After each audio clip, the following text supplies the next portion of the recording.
Canelo's too smart. I think Canelo starts breaking him down. I think Canelo should win by knockout. Edgar's a good fighter, and he'll come to fight. Berlanga's going to go out there and give him a great fight, a better fight than people are expecting. So I think he'd be too smart, have too much. I think Berlanga will be a bit too predictable, a bit too... It's hard to say inexperienced, if you know what I mean, but I think he'll be a bit too inexperienced at that level for Canelo. He's not quite ready. Boxing pros have predicted the winner of the Canelo Alvarez versus Edgar Berlanga fight. Terence Crawford took a moment to share his thoughts on the upcoming fight. He said during a recent interview with The Stomping Ground, "I think Alvarez stops Berlanga. I think Berlanga is head over heels with this fight. I think Berlanga can be a great champion someday. I just think right now, Canelo is just too much for him. If Canelo handles Berlanga, the stage will be set for Crawford to push forward in his quest for the super fight, stepping up from 154 pounds to 168 pounds to seal the deal. Crawford has complete faith in his mastery of the lovely science if everything lines up." Crawford said about his believed edge over Alvarez,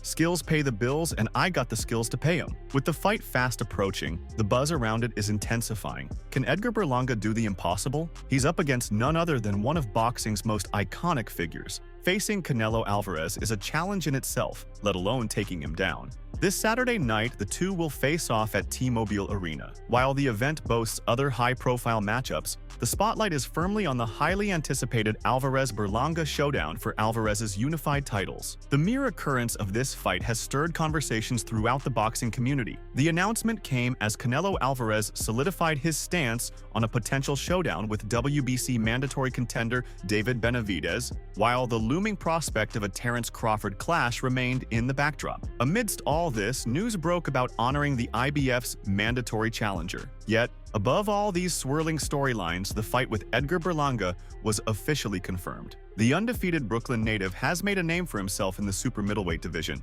but is that enough to challenge a boxer of Alvarez's pedigree? A few expert analyses are now on the table for consideration. Read the tweet from Boxing News. Will Canelo secure pro win number 62 next weekend? Or can Edgar Berlanga shock the world? The post showcased a shortened version of the industry prediction that was shared on the channel's YouTube page. The 30-second clip kicks off with Robert Garcia. Handing over a clean sweep for Canelo Alvarez, the award-winning trainer said, "Canelo's too smart. I think Canelo starts breaking him down. I think Canelo should win by knockout." On expected grounds, Eddie Hearn believes that Berlanga might as well accomplish what Jaime Munguia couldn't do. He said, "Edgar's a good fighter. He's undefeated. He punches very hard, and he'll come to fight." Pound-for-pound star Jesse "Bomb" Rodriguez shares the belief that fans and viewers might be in for a surprise when Edgar Berlanga steps up to challenge Canelo Alvarez. Echoing Eddie Hearn's sentiment, Rodriguez voiced confidence in his fellow matchroom fighter, predicting that the Brooklyn-born super middleweight of Puerto Rican descent will deliver a fierce and competitive performance. Paul Smith Jr.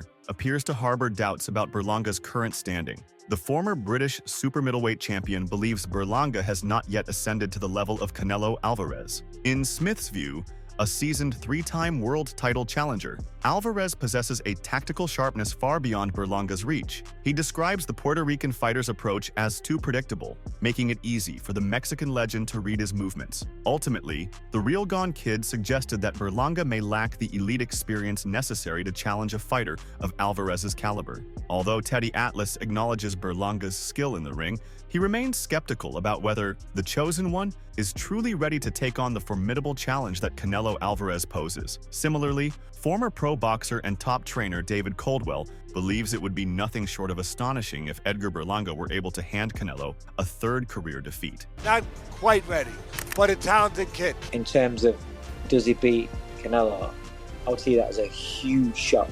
The prevailing sentiment leans heavily toward a Canelo Alvarez victory. Yet, there are some who argue that Edgar Berlanga still deserves consideration. Known as the Chosen One, Berlanga steps into the ring with a fierce reputation for knockouts, having secured 16 consecutive early stoppages that have turned heads. But the key question remains, can his relentless offense penetrate Alvarez's formidable defense? And when the fight gets into close range, will Berlanga keep up? After all, every boxing fan is aware of the Mexican champion's dominance in tight exchanges, especially with his punishing body shots and lethal left hook. Berlanga has faced defeat before, as seen in his bout with Marcelo Esteban Cosores. Given this history, fans can anticipate a thrilling showdown of contrasting styles. With this golden opportunity on the line, Berlanga is poised to give his all and won't let this fight slip through his fingers. On September 14th, be ready for a display of his unwavering determination and grit. Matchroom promoter Eddie Hearn has described Edgar Berlanga's forthcoming bout against the legendary Canelo Alvarez as an irresistible opportunity. Hearn, the chairman of Matchroom Boxing and Berlanga's promoter, thinks his fighter is prepared to make the most of his opportunity, even though the odds are against him. Hearn told DAZN, "You never know if you're ready for a fighter like Canelo Alvarez until you get in there, because the problem is, he's so elite. Berlanga's got a big heart, he's got big belief, and he's ready to perform on September 14th. It's Mexico against Puerto Rico." Berlanga solidified his reputation by knocking out Ireland's Padraig McCrory in the 6th round last February. This dominant performance earned him the WBA's mandatory challenger spot at 168 pounds, although potential bouts with Mexico's Jaime Munguia and France's Christian Mbili didn't materialize. Canelo selected Berlanga as his opponent for Mexico's Independence Day fight night. Since the fight was announced, the two fighters have been exchanging barbs, with Berlanga promising to challenge Canelo with his jab and ring intelligence. Hearn said, "There isn't a lot in the gap between both fighters, and maybe Edgar could afford a Munguia or Mbili, but they weren't there, and they didn't happen. When you get the opportunity as mandatory, you've got to take it." Hearn seized the moment to reveal that Diego Pacheco, who remains unbeaten, is set to challenge the victor of the upcoming Canelo-Berlanga bout after his impressive 6th-round knockout of Machai Sulecki last Saturday. Pacheco has now secured 10 knockout wins in his last 11 matches, with Sulecki being put down by a series of body shots that ultimately led to his defeat. Hearn said, "I look at it a little bit like Diego. He's going to be mandatory to the Canelo Alvarez against Berlanga winner. He probably needs that friction fight, but you never know until you're in the deep end." Caleb Plant has joined the chorus of skeptics forecasting that Edgar Berlanga, a plus 1,000 underdog, stands little chance against Canelo. He said, "Canelo will go out there and do his thing. I don't feel like Berlanga will come close to beating Alvarez. He doesn't have the boxing skills, IQ, or chin. That's a recipe for disaster, but let him prove us wrong and show what he can do. I don't care how he does. I am focused on my fight." The ex-168-pound champion Caleb Plant is set to feature on the undercard of the Alvarez vs. Berlanga fight, where he'll go up against the unbeaten Trevor McCumbee. If Berlanga were to fall short against Alvarez, a comeback bout with Plant could definitely be on the table, given their ongoing tension. Plant said, "Berlanga is on the list of guys I would like to fight. Right now, I am just focused on Trevor. This is his moment. This is his chance. I need to put all of my effort and energy into that. I'll be here at 168 pounds for some time, probably until I retire." Plant's career has seen just 2 defeats, an 11th-round knockout by Alvarez in November 2021, and a unanimous decision loss to David Benavidez in March 2023. Despite not having competed since his encounter with Benavidez, Plant is still of the opinion that he should face the Mexican celebrity again. Plant added, "An Alvarez fight could happen. Never say never. That's another fight I'm down to have and boxing would love. He's not next for me right now. Nothing is next for me, except Trevor McCumbee. Nothing happens unless I get my hand raised. I've been away for a minute, but I've been using my time wisely, and you will see the best Caleb Plant yet on September 14th. Edgar Berlanga thrives on launching aggressive attacks, driving his opponents to the ropes before unleashing a barrage of punches to secure a win. However, his usual strategy might not work against the formidable Canelo Alvarez, the face of boxing. With a track record of defeating fighters of all shapes and styles, Canelo poses a unique challenge. So, how can Berlanga outmaneuver and outlast him? Roy Jones Jr. has the insight. As an underdog, the American fighter will be strategizing to hand Alvarez his 3rd career defeat. Although Berlanga brings power and an explosive style to the fight, he will be facing a champion whose experience and boxing skill are formidable. When Roy Jones Jr. sat down with Fight Hub TV, he offered a detailed analysis of the upcoming fight. He didn't just break down the bout, he also gave advice to Edgar Berlanga, who boasts an undefeated record of 22-0. Roy's first piece of advice was to target Alvarez with left hooks aimed at both the face and body. However, his second piece of advice carried even greater weight. He urged Berlanga to be aggressive and keep Alvarez, who has a record of 61-2 under constant pressure, forcing him into a defensive position. Jones cautioned that failing to do so could lead to a quick and painful end to the night for Berlanga. Edgar Berlanga is going to have to go out there right away and see can he hurt Canelo, which I have never seen Canelo shoot and hurt in a fight myself that I knew of. But if he can hurt, because Edgar is a bigger guy, he's a puncher, if he can hurt Canelo, then he has a chance, because now he'll put Canelo in a sense of where I don't need to get hit by this guy. I may have to change the way that I operate. For instance, Bivol put him in a situation where he had to respect Bivol's punching power but Bivol was a light heavyweight. So Bivol was a bigger guy. And he did respect that punch, and he kind of stayed off of Bivol. Well, Berlanga has to go out and get that kind of respect right away. If he doesn't, and to the flip side of that, he's got to be able to absorb what Canelo brings to his chin. Jones Jr. advised that to succeed, one should focus on putting Canelo on the defensive by using feints and keeping him off balance. He emphasized the importance of not allowing Canelo to take control and put his opponent on the defensive, warning that if Canelo does, the fight could end quickly. The true test will be whether Berlanga can handle the intensity of a major bout and adhere to both his own strategy and Jones Jr. Bivol was able to withstand what Canelo brought to his chin. And he was able to give Canelo back better than Canelo brought him. Can this guy do that? Can Berlanga take the onslaught and return it just as good or better? That's what's going to be the question. Because if he can take the onslaught and return it, then we got ourselves a great fight. If he can't take the onslaught, then we got us a fight that's going to be good for 3 rounds, and then it's going to be over. Meanwhile, Bernard Hopkins believes that when Canelo Alvarez and Edgar Berlanga square off, Alvarez will prevail via stoppage. As a major underdog going into the fight, Berlanga hopes to pull off a stunning upset over one of boxing's most well-known superstars. Thus, it should come as no surprise that Hopkins, former world champion himself, has predicted Canelo will win and keep his championships. Canelo gets the knockout within 6 or 7 rounds, said Hopkins when speaking to Little Giant Boxing. He added, "I'm going with Canelo. I could be wrong, but I doubt it. Anything can happen, right? But if you ask me who I'm going for if I have to put money down, Canelo all day." On the other hand, 6th Division world champion Oscar De La Hoya has been open about his ongoing rivalry with Canelo Alvarez in recent years. However, the legendary welterweight has now escalated things further by announcing that he won't even tune in to watch Canelo's upcoming fight, not even out of spite. Canelo once fought under De La Hoya's Golden Boy Promotions, but their relationship took a sharp turn in 2020. A bitter contract dispute led to their infamous split, sparking a deep animosity between De La Hoya and the fighter who had once been the face of his company. Following countless virtual back and forths, Alvarez and Golden Boy finally confronted each other in person at the press conference for Canelo's upcoming fight. This time, he was set to take on rising star Jaime Munguia, a new face of Golden Boy Promotions. Unsurprisingly, the spotlight shifted to the heated rivalry between Canelo and his former promoter, Oscar De La Hoya, with accusations flying about De La Hoya allegedly siphoning money from the boxing icon. Tensions escalated, and security had to step in to separate the two. In the aftermath of the battle, Canelo outclassed his fellow countrymen to defend his undisputed super middleweight title.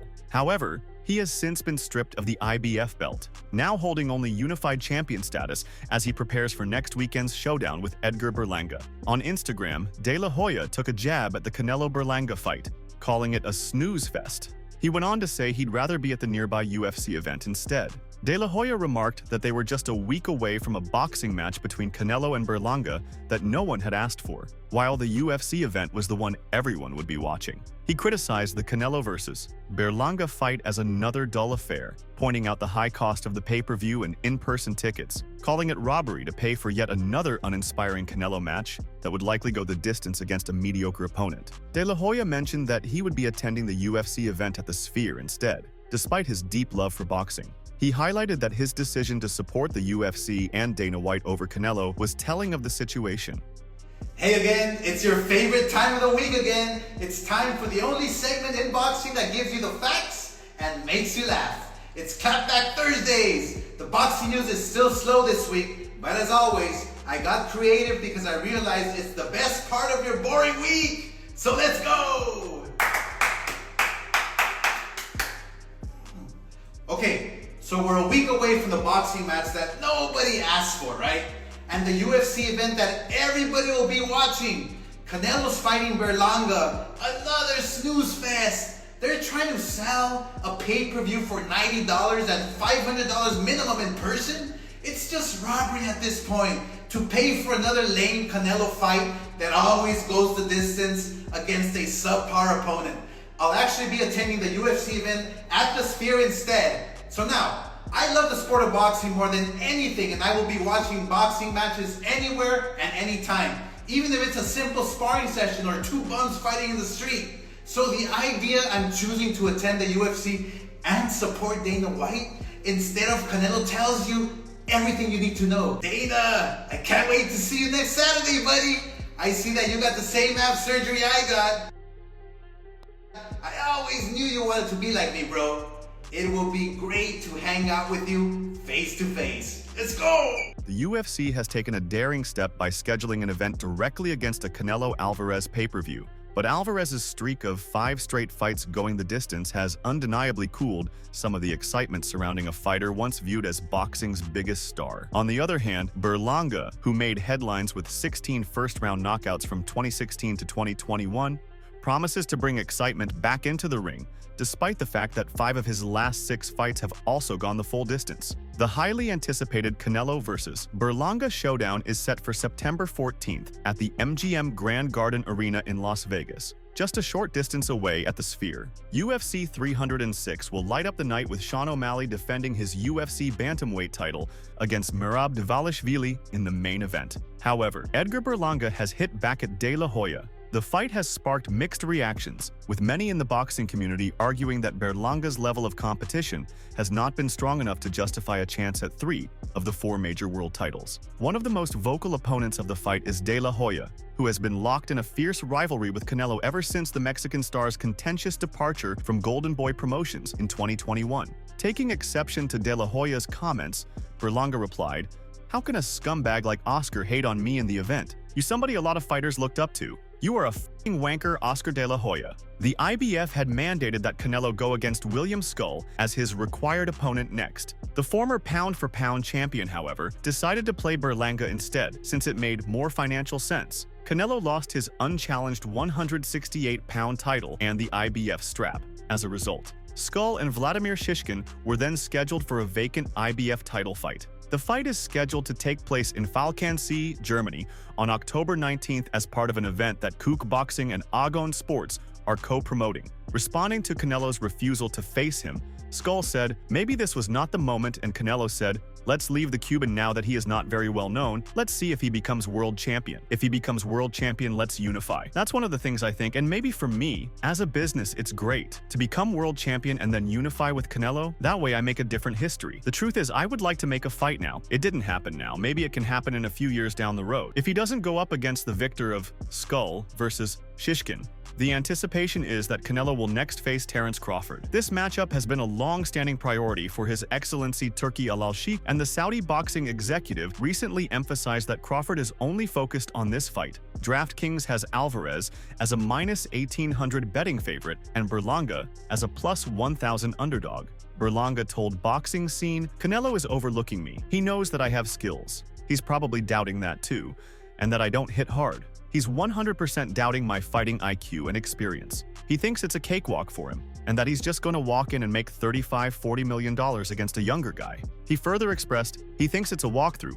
but he's going to walk into a brick wall. He's going to see something different. It is what it is. He can have that mindset, but he's going to get f***ed if he goes into the fight with that kind of mindset. He's going to get f***ed up. It's just more fire for me to win and whoop his ass. Berlanga is determined to outwit Alvarez with his superior boxing intelligence. This declaration stirred quite a stir during their promotional tour last month, with the overly confident Alvarez dismissing the idea with laughter. He couldn't fathom that a fighter with no world title experience and a record of only defeating gatekeepers could pose a serious challenge to him. With 19 years in the professional ring, 4-division champion Alvarez has fought 496 rounds against some of the top fighters of the millennium. In contrast, Berlanga has accumulated just 72 rounds over the past 8 years. To gain a competitive advantage, Berlanga relocated his training camp from Tampa, Florida to the rugged, high-altitude environment of Boulder, Colorado. Inspired by Alvarez's strategy from the previous year, who had moved his camp from San Diego to the elevated terrain near Lake Tahoe, California, Berlanga aimed to capitalize on the benefits of altitude training. Berlanga said, "I could have done camp anywhere, but I needed to be out here in nature. When God wants you to elevate in life, He isolates you. And that is why I am in isolation. I'm in the jail. I wanted to be trained in the wilderness at high altitudes. I'm in the woods. There are bears who visit me every morning. I like being around that. That's the real fighter's mentality. It's putting me in the zone. It's putting me in the space to be locked in." Berlanga emphasized that the most important aspect of boxing is the mind, not the physical side of the sport. He explained that he could face an opponent who is 250 pounds and hits like a brick wall, but still break them down using his mental IQ. He stressed that understanding IQ is crucial in boxing, as being smart in the ring and strategically setting up the opponent to break them down and exhaust them in the later rounds is key. Berlanga also noted that he and Canelo share the same jab, right hand, and combinations, but what sets them apart is the level of mentality they bring to the sport. Berlanga pointed out that Canelo has been broken down multiple times, noting that his code has already been cracked by Floyd Mayweather Jr., Erislandy Lara in the first Gennady Golovkin fight, and by Dmitry Bivol. He expressed confidence, saying he isn't approaching the fight with the mindset of having to figure Canelo out. Instead, he emphasized that it's all about the mind and proving that he possesses the IQ and experience that Canelo claims he lacks. Berlanga assured that on September 14th, everyone would see what he's capable of. Canelo Alvarez is eagerly anticipating delivering a beating of his life to the outspoken Edgar Berlanga this Saturday. Canelo is determined to deliver a punishing blow and teach his opponent a lesson that will linger long after their fight. I like them like that. I like them to be confident and do a lot of talking. I like breaking their face when they play like that. I'm eagerly awaiting that day. It'll be the beatdown of his life, said Canelo Alvarez to Premier Boxing about his fight against Edgar Berlanga. Berlanga's place in the top 15 is questionable, as he has yet to secure a victory over a genuine contender. Despite this, the WBA awarded him a #1 ranking after he defeated British boxers Jason Quigley and Padraig McCrory. Instead of utilizing his WBA mandatory shot, Berlanga chose not to challenge the WBA regular super middleweight champion David Morrell. Many think Berlanga was apprehensive about facing Morrell, so he opted to bide his time until his promoter, Eddie Hearn, could secure a title bout against Canelo, a fight for which Berlanga was woefully unprepared. On paper, it seemed like a recipe for catastrophe, particularly for fans who shelled out $89.99 for the event. For fans, the Canelo-Berlanga fight comes with a hefty price tag of $89.99 for the pay-per-view. Aside from the main event, the undercard may not offer much to entice viewers unless they're particularly interested in seeing the return of former super middleweight champion Caleb Plant. After an 18-month hiatus following a loss, Plant will face Trevor McCumbee for the WBA interim 168-pound title. Lackluster undercard fights. Erislandy Lara versus Danny Garcia. The 41-year-old Lara defends his title against inactive Danny Garcia, who hasn't fought in 2 years since narrowly beating Jose Benavidez Jr. by a 12-round majority decision on July 30th, 2022. Danny is 36 and hasn't looked like the fighter he once was since 2014. He's been on the slow side to the bottom for the last 10 years, and he seems to have lost his ambition. Making millions might have something to do with Danny's lost motivation. Either way, Danny doesn't rate a world title shot, and it would have been nicer to see Lara fight a unification with IBF and WBO 160-pound champion Janibek Alimkhanuly or WBC champion Carlos Adames rather than this fight. Whether Alvarez will secure his 62nd professional victory or Berlanga will defy the odds to achieve a historic win, one thing is certain: the T-Mobile Arena will witness a clash of contrasting styles and fierce determination on fight night. The outcome could not only reshape the super middleweight division, but also set the stage for future blockbuster matchups in the sport. A lot of Mexicans don't like him. A lot of Mexicans don't like him. I go to Mexico a lot. They don't like him. They like us. He's a come in Spanish in Puerto Rico, come a person that eats. So you know for the Mexican fans then that you know don't like him. A lot of Mexicans don't like him. What do you I done went into his fights, I done walked into his fights, and Mexicans are screaming at me, "Tú vas a ganar Canelo! Gana Canelo, puñet!" Make sure to check out some of our other videos on the screen if you enjoyed this one.